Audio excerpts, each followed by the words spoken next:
The letter signed by Chair of the Private Sector Commission PSC, Captain Cheryl Govaya, was sent to the Chief Elections Officer Keith Lowenfield on June 21st.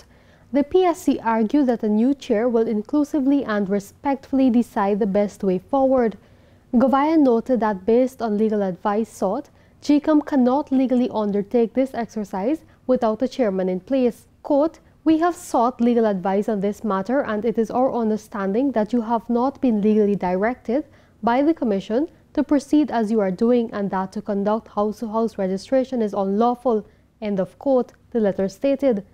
The Commission is made up of the Chair, 3 commissioners nominated by the opposition, and 3 nominated by the government. The Commission has not met since the former Chair of Justice, retired James Patterson, demitted office on June 24th after the Caribbean Court of Justice ruled that his appointment was flawed. The President and opposition leader are engaged in a process to select a new chair. The Private Sector Commission pointed out that Gecom must be cognizant of the fact that it is undertaking this process at a time when national elections should be held in the shortest possible time. The PSC has been an accredited elections observer since 2001.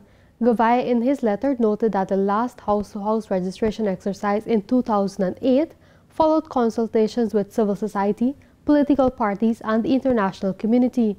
However, he said, quote, "Gecom's present conduct is a complete break from its history of inclusivity and respectful engagement with all stakeholders.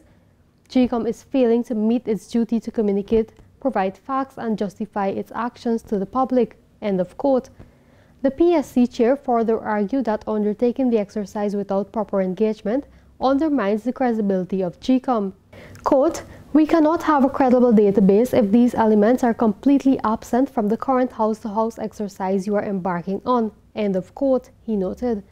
Govaya raised concerns on how the list became contaminated from 2015 when the last national elections were held, adding that it is not possible for persons to vote twice or as an imposter if the list is not sanitized of the dead persons and those who migrated. According to the PSC, the list in 2015 was at 570,787 and 412,012 valid votes were cast.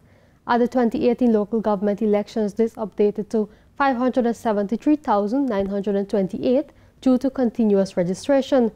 Both elections were credible and no concerns were raised, the PSC said. It pointed out that Gecom has not justified its move, describing the registration process as extreme and dangerous. The house-to-house registration, according to Gecom, runs from July 20th to October 20th.